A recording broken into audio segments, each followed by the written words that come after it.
하나님의 영광이 돌아오게 하라.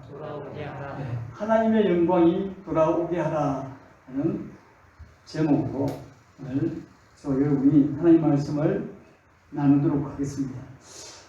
제가 몇 번 이야기한 이야기인데요. 제가 어릴 때 불의의 사고로 여승마비에 걸려서 앉지도 걷지도 못한 누움뱅이로 살았습니다. 누움뱅이로 사니까 많은 사람들이 예수님을 믿는 사람, 하나님을 믿는 집안에 저런 뱅신이 나타나다니 하면서 많은 사람들이 하나님을 욕하고 하나님을 저주하고 또 믿는 사람을 핍박했습니다. 그런 와중에 하나님이 또 기적적으로 저를 걷게 만들어 주었습니다. 부흥회가 교회에 있었고 열심히 우리 온 성도가 저를 위해서 기도했습니다. 그때 부흥 강사님이 저보고 한번 일어나 봐라 했을 때 제가 그 목소리를 듣고 일어나게 되었습니다. 그리고 걸어가라 했을 때 걷게 되었습니다. 그래서 저는 지금도 일어날 수 있고 걷게 되었습니다. 놀라운 일입니다. 그래서 온 교회가 정말 그 기적적인 일을 통하여서 하나님께 영광을 돌렸습니다. 하나님께 감사하고 하나님 찬양하고 하나님을 경배하는 놀라운 일이 있었습니다. 그리고 제가 누움뱅이인 제가 일어나서 걷게 됐다는 소문이 온 동네에 퍼지게 되었습니다. 그래서 아는 사람들이 와 뭔가 있기는 있는가네 하면서 다시 하나님을 저주하고 하나님을 판단하고 하나님을 핍박했던 믿는 자를 핍박했던 그분들이 하나님의 영광을 높이고 하나님의 이름을 높이는 놀라운 일이 생겼습니다. 얼마나 그 동네가 그 일들로 인하여 하나님의 영광이 높아지는지는 모릅니다. 그런데 저는 어떻게 낳게 됐는가 하면 우리 어머니가 하나님 저 아이를 걷게 만들어주면 저 아이가 일어나서 걷게 만들어주면 저 아이를 하나님의 종으로 바치겠습니다라는 서원 기도가 있었어요. 하나님은 서원 기도를 잘 들어주셔요. 그래서 하나님이 그 서원 기도를 들으시고 그 믿음의 서원 기도를 들으시고 저에게 그런 놀라운 기적적인 일을 일으켰었습니다. 그런데 우리 어머니의 생각은 좀 달랐어요. 어떻게 달랐는가 하면 제가 걷고 일어서고 뛸 수 있지만 제가 그래도 이 아픈 자국들이 이 흔적이 많이 남아있거든요. 지금도 많이 남아있지 않습니까? 그래서 어머니 눈에는 육체의 흠을 가진 육체의 결함을 가진 자를 하나님의 종으로 바칠 수 없다는 그런 또 믿음이 있었어요. 그 레위기의 말씀 보면 이렇게 말했거든요. 육체의 흠이 있는 자를 그 제단에 물건을 가지고 들어가지 못하게끔 한 레위기 구절이 있습니다. 그걸 보시고 상직이는 안 돼. 육체의 흠이 있으니까. 그래서 저를 하나님 종을 바친 게 아니라 튼튼하고 맞은 큰 아들, 큰 형을 주의 종으로 바쳤습니다. 저는 자라면서 그게 굉장히 제 마음에 아팠습니다. 왜 꼭 그렇게 되냐고 그렇게 했지만 제가 조금 믿음이 자라고 성장하면서 어머니의 그 믿음을 인정하게 되었습니다. 그러니까 하나님께 바치는 것은 흠이 있어서는 안 된다는 것입니다. 하나님의 영광은 결코 틈이 이렇게 조금이라도 빈틈이 있는 것이 아니기 때문에 그 영광스러운 보좌를 숨기는 아들을 언제나 아들을 바치고자 하는 그런 하나님의 어머님의 마음이 있었습니다. 우리가 하나님의 영광을 되돌리게 하라는 이 제목으로 우리가 함께 하나님의 말씀을 볼 것인데요. 하나님의 영광은 구약의 여러 가지 모양으로 나타났습니다. 먼저 모세가 하나님의 지시에 따라서 출애굽기에 보면 하나님의 지시에 따라서 하나님이 임재할 그 성막을 다 지었을 때 하나님이 성막 가운데 하나님의 영광이 임한 것을 볼 수가 있습니다. 출애굽기 40장 34절 35절 구름이 해막에 덮이고 여호와의 영광이 성막에 충만하며 모세가 성막에 들어갈 수 없었으니 이는 구름이 해막 위에 덮이고 여호와의 영광이 성막에 충만함이었으며 라고 그 하나님의 영광이 하나님이 지으라고 한 하나님이 예배 받으시는 그 처소인 성막에 가득 임한 것을 볼 수가 있습니다. 그리고요 하나님의 영광이 또 언제 가득했는가 하면 임했는가 하면 모세가 하나님의 명령대로 이제 아론을 제사장으로 임명합니다. 제사장으로 임명하고 그래서 하나님의 명령에 따라서 아론은 제사장으로서 첫 제사를 드립니다. 첫 제사를 드렸을 때 드리고 난 다음 아론이 백성을 향하여 손을 들고 축복할 때 하나님의 영광이 그 땅에 그곳에 온전히 임한 것을 볼 수가 있습니다. 여기 레위기 9장 23절에 그 장면이 나오는데요. 레위기 9장 23절에 보면 모세와 아론이 해막에 들어갔더니 나와서 백성에게 축복하며 여호와의 영광이 온 백성에게 나타나며 불이 여호와 앞에서 나와 제단 위의 번제물과 기름을 사른지라 온 백성이 이를 보고 소리지르며 엎드렸더라. 그 놀라운 광경 가운데 하나님께 첫 예배가 드려지는 그 놀라운 성막 그 뜰에 하나님의 영광이 가득하게 임한 것을 볼 수가 있습니다.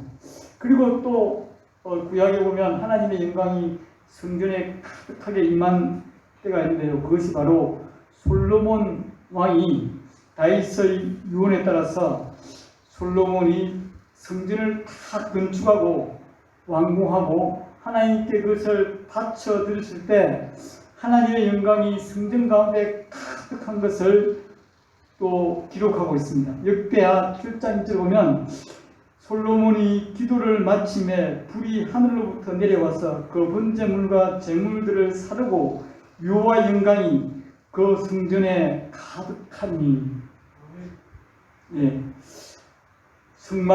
성막 강야의 성막이나 아니면 예루살렘에 세워진 그 솔로몬 성전에 하나님의 영광이 가득한 것, 충만한 것을 우리가 이 말씀을 통해서 확인하고 볼 수가 있습니다. 저는 왜 첫 번째 이 하나님의 영광이 되돌아오게 하라는 이 시리즈를 첫 번째로 왜 선택했냐면 나의 삶에, 우리 교회에, 우리 가정에, 내가 있는 곳에 과연 하나님의 영광이 충만한가 하는 그 질문에서 저는 이 설교를 먼저 선택했습니다. 여러분들의 삶 속에, 여러분의 가정 속에 하나님의 영광이 가득합니까? 그 하나님의 영광으로 인하여 눈을 들 수가 없어서 그분을 엎드려 경배하고 있습니까? 우리가 드리는 이 예배 가운데 하나님의 영광이 가득한지요? 아니면 하나님의 영광은 없고 인간의 모습만 가득한지요? 우리는 우리의 삶 가운데 하나님의 영광이 가득한지 우리는 우리의 삶을 되돌아봐야 됩니다. 지난주에 저는 이런 수련을 통해서 7교회가 함께 밤에 2차례, 낮에 1차례 예배와 말씀과 기도로 하나님의 영광이 가득한 시간들을 보냈습니다. 정말 찬양이 하늘에서 들리는 그런 하늘의 찬양처럼 제 가슴에 들렸고, 말씀이 하나님이 직접 임재하시사 우리에게 들려주는 말씀으로 들렸습니다. 그리고 온 성도가 함께한 모든 사람들이 하나님의 이름을 구하고 그분 앞에 우리의 모습을 자복하고 또 우리의 모습을 고치림 받기 위해서 기도하는 그 모습 가운데 하나님의 영광이 가득한 것을 우리가 느낄 수가 있습니다. 그곳이 하나님께서 함께하는 성막이요 성전이었습니다. 예수 그리스도의 삶은 한마디로 하나님의 영광이 그 자체로 드러난 삶이었습니다. 저 앞에 있는 말씀을 보시면 말씀이 육신되어 우리 가운데 거하심에 우리가 그 영광을 보니 아버지의 독생자의 영광이요 은혜와 진리가 충만하더라. 예수 그리스도의 삶은 그 삶 전체가 하나님의 영광으로 아버지의 독생자의 그 영광으로 충만한 삶을 이 땅에서 살아내었습니다. 그러기에 오늘도 우리가 그분을 앞에 경배하러 나온 것입니다.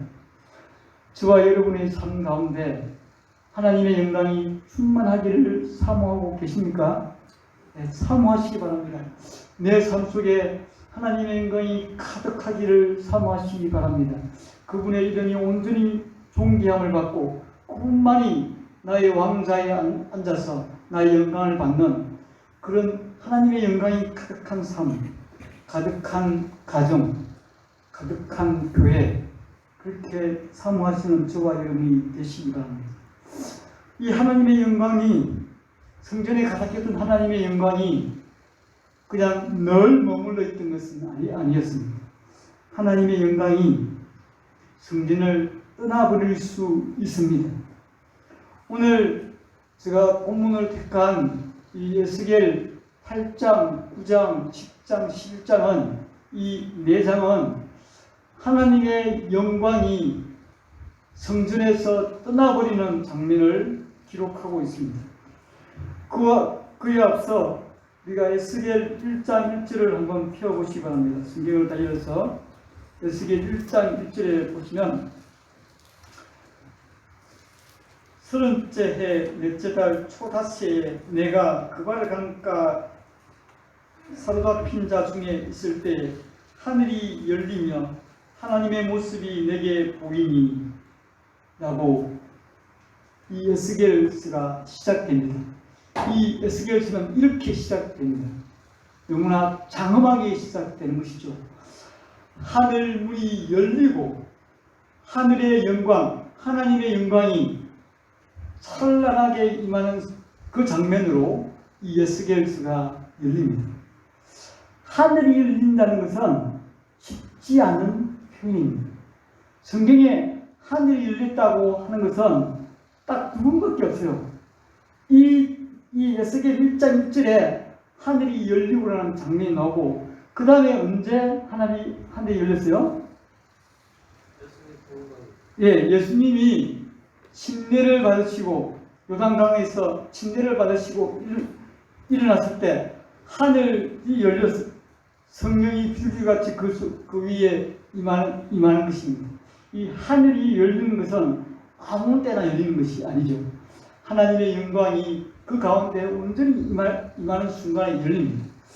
이 하늘이 열려서 하나님의 영광을 에스겔에게 보여줬습니다. 에스겔은 이 하나님의 영광을 사모하는 사람이 된 것이죠. 그래서 에스겔 전체를 보면 하나님의 영광이라는 단어가 무려 16번이나 사용되었습니다.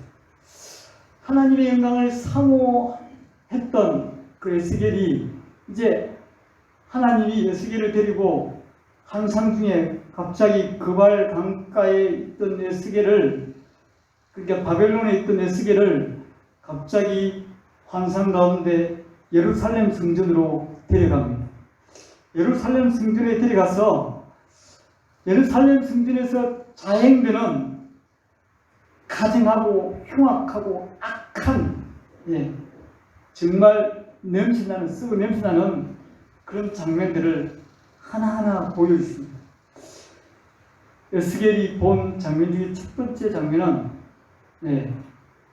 성전뜰, 그러니까 성전뜰에 아주 질투의 우상이 투기의 우상, 질투의 우상이 서 있는 것을 보게 됩니다. 성전들에 우상이 세워졌다는 것은 있을 수 없는 일이죠. 입에 담을 수 없는 일이고 해서는 절대 안 되는 일인데 그곳에 우상이 성경학자에 의하면 아세라 신이라고 하는 그 다산과 풍요의 여신인 아세라, 이 아세라 이 상을 보면 막 유방이 이렇게 다닌 그 아세라 신, 그것이 성전, 그 극한 곳 성전들에 세워져 있었습니다. 그리고 또 하나님이 담에 구멍을 보여주시고 그 담을 흘게 하시고 담 안에 있는 문을 열게 하실 때 그곳에는 70명이나 되는 장로들, 70명이나 되는 장로들이 각종 곤충과 아주 그 짐승들의 행상을 그려놓고 거기에서 향을 피우고 있어요. 이 백성의 대표가 되는 이 장로들이 그런 짓을 성전 안에서 우상을 숭배하고 그 우상에게 향을 피우고 있는 그런 모습을 또 보여줍니다. 그리고 더 심한 모습을 점점점 주님께서 더 에스겔에게 보여주는데 에스겔 8장 13절에 보면 또 내게 이르시되 너는 다시 그들이 행하는 바 다른 큰 가증한 일을 보리라 하시더니 또 그 하나님의 영이 에스겔을 데리고 가는데 성전 여호와의 전으로 들어가서 북문에 이르시기로 보니 거기에 여인들이 앉아 다무스 신을 위하여 애곡하고 있습니다. 다무스 신은 가나안 땅의 신인데 이것도 곡식에 관한 신이에요. 봄 되면 살아나고 겨울 되면 죽는 신이에요. 그래서 그 죽은 다무스 신이 다시 살아나도록 여인들이 애곡하고 있는 것이죠. 참 말도 안 되는 일이 성전에서 일어나는 것을 볼 수가 있습니다. 그리고 더 큰 가증한 일을 또 하나님께서 더 보여주시는데 15절에 오면 그가 또 내게 이르시되 인자야 내가 그것을 보았느냐 너는 또 이보다 더 큰 가증한 일을 보이라 하시더니 에스겔에게 보여주는데요. 25명의 제사장이 성전을 등지고 낫을 동쪽으로 향해서 태양신을 숭배하고 있는 모습을 보여줍니다. 성전에서 도저히 일어날 수 없는 일들을 그들이 자행하고 있었던 것입니다. 하나님의 영광이 그런 역겨운 짓을 하고 있는 그 가증한 짓을 하고 있는 그 우상 숭배의 자리에 하나님의 영광이 도저히 머물러 있을 수 없었습니다. 그래서 하나님의 영광이 그 성전을 떠나버렸습니다. 우리가 함께 읽었던 에스겔 11장 23절에 보면 여호와의 영광이 성읍 가운데로부터 올라가 성읍 동쪽 산에 머물고 성전을 떠나서 하나님의 영광이 가득했던 그 성전에 우상 숭배가 가증한 일, 역겨운 일이 가득할 때 하나님은 그곳에 도저히 있을 수 없어서 그곳을 떠나버리는 하나님을 볼 수가 있습니다. 구약 성경에 이 하나님의 영광이 떠난 대표적인 사건이 하나 더 있는데요. 그 사건이 바로 엘리 제사장 시대에 일어납니다. 엘리 제사장의 아들 홈리와 비나스가 하나님의 법을 어기고 그들이 성전에서 정말 잡일을 행합니다. 있을 수 없는 일을 행하죠. 성전의 일을 돕는 여인들과 음행을 행하고 하나님께 마땅히 바쳐야 될 그 재물들을 먼저 손을 대는 그 어처구니 없는 일들이 일어납니다. 그 일들을 몸이 비대해지고 늙어진 엘리 제사장은 감당할 수 없게 됩니다. 그때 하나님이 분노하시사 그들에게 블레셋과의 전쟁을 통하여서 홈리와 비나스를 죽여버립니다.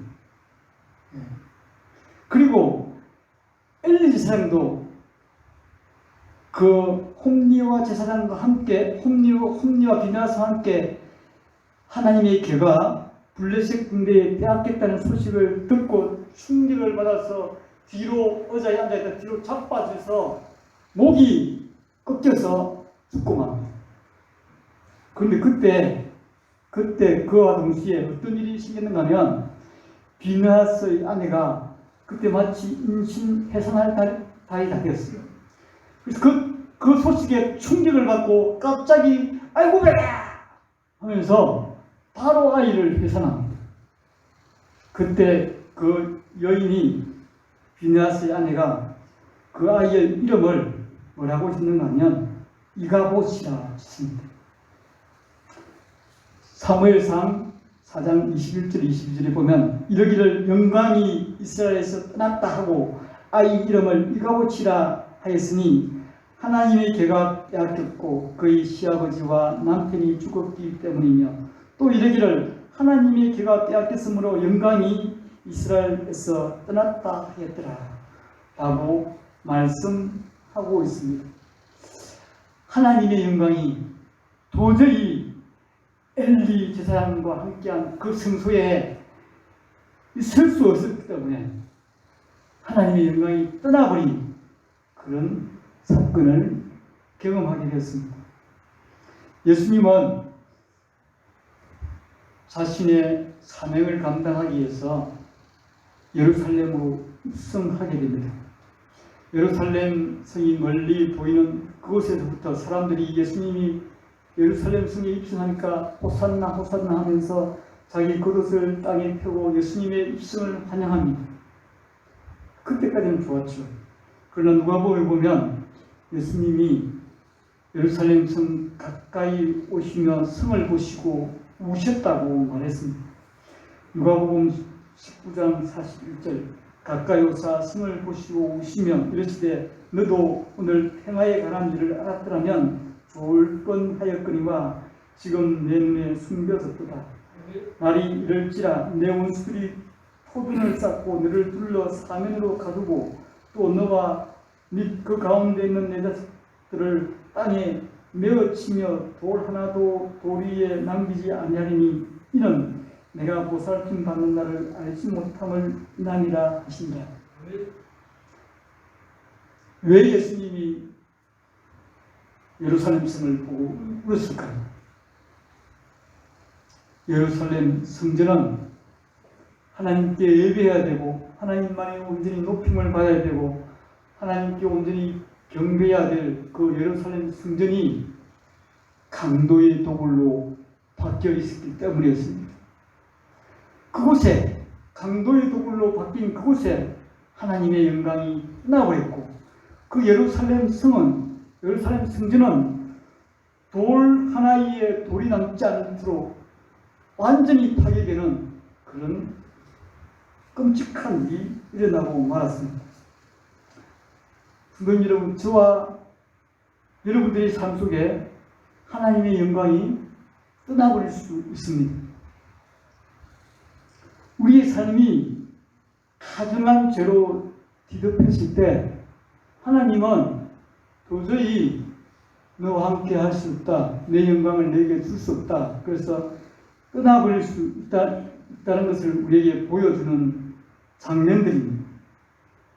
하나님의 영광이 우리 교회에, 우리의 가정에, 우리의 삶에 떠나버릴 때 우리는 황폐한 삶, 인간의 썩은 냄새만 나는 삶을 경험하게 됩니다.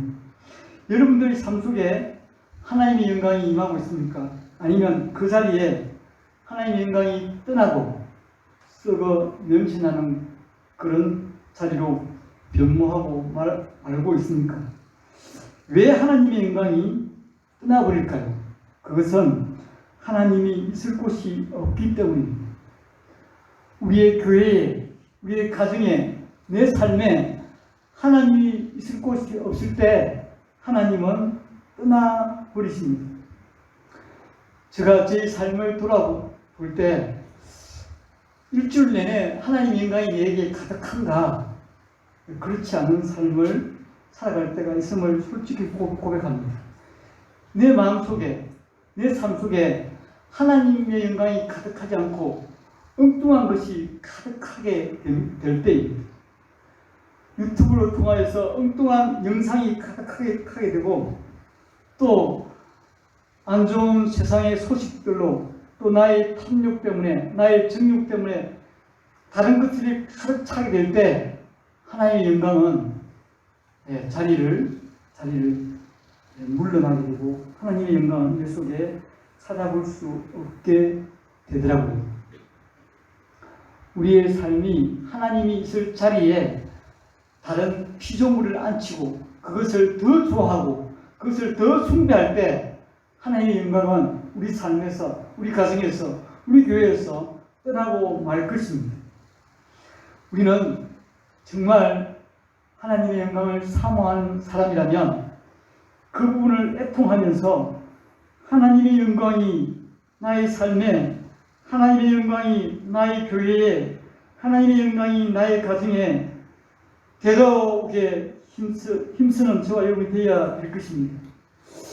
저는 목사님들의 이름, 목사님의 아들들의 이름들을 보면서 우리 목사님들이 정말 하나님의 영광을 얼마나 사모하는지 제가 보게 되었습니다. 우리 인천 열린 성서침례교회 정민철 목사님의 아들 이름이 정영광이에요. 그리고 우리 저희 큰 형님 정상원 목사님의 아들도 이름이 정영광이에요. 그리고 우리 문무철 목사님, 성남교회 문무철 목사님의 아들 이름도 문영광이에요. 그리고 이성서 오산 성서침례교회 이성서 목사님의 아들 이름도 이영광이에요. 이름에 영광이 있다 해서 그의 삶이 하나님의 영광이 가득한 것이 아닐 수 있습니다. 물론 저는 그 이름에 따라서 그의 삶이 하나님의 영광이 가득한 삶이 되면 저는 참 좋겠습니다. 그러나 우리의 삶 가운데 하나님의 영광이 그 이름대로 가득하지 않을 수 있습니다. 하나님의 성전의 그 가득한 영광, 그 가득한 성전의 영광이 이제 우리의 몸이 성전되었기 때문에 우리 몸에 하나님의 영광이 가득해야 될 때가 되었습니다. 우리가 우리의 몸을 하나님 앞에서 거룩한 순결한 신부처럼 주님 앞에서 우리 몸을 거룩하게 보존할 때 하나님의 영광은 그곳에 임하여서 우리를 통하여서 하나님의 영광이 드러나게 될 것입니다. 저는 수련회 때 2명의 집사님의 간증을 아주 은혜롭게 들었습니다. 제가 그 집사님, 2분의 집사님의 간증을 들으면서 하나님의 영광이 그 2 집사님들의 삶에 임한 것을 제가 보게 되었습니다. 하나님의 영광에 사로잡혀서 그들이 핍박에도 불구하고 믿지 않는 친구들에게 하나님의 복음을 매주 한 명씩 전하고 있는 집사님, 그리고 하나님의 영광에 사로잡혀서 자기가 할 수 없이 영업 때문에 자기 회사 때문에 접대하는 그 술 접대를 끊게 되고 또 리베이트를 상부 기관에 리베이트를 줘야 되는데 그것을 하나님의 영광을 위해서 끊게 되는 그 2분의 집사님의 간증을 들으면서 정말 우리도 하나님의 말씀에 순종하고 성령의 전이 우리 삶에 우리 몸이 성령의 주이 될 때 하나님의 영광이 우리 삶 속에 우리 교회 속에 우리 가정 속에 임할 것이라는 것을 확신하게 되었습니다. 성도님 여러분, 하나님의 영광 가운데 우리가 살아가는 하나님의 영광으로 가득한 삶을 살아가는 저와 여러분이 되어서 하나님을 영화롭게 하는 그런 귀한 주님의 자녀가 되어지기를 축복합니다. 기도하십시오.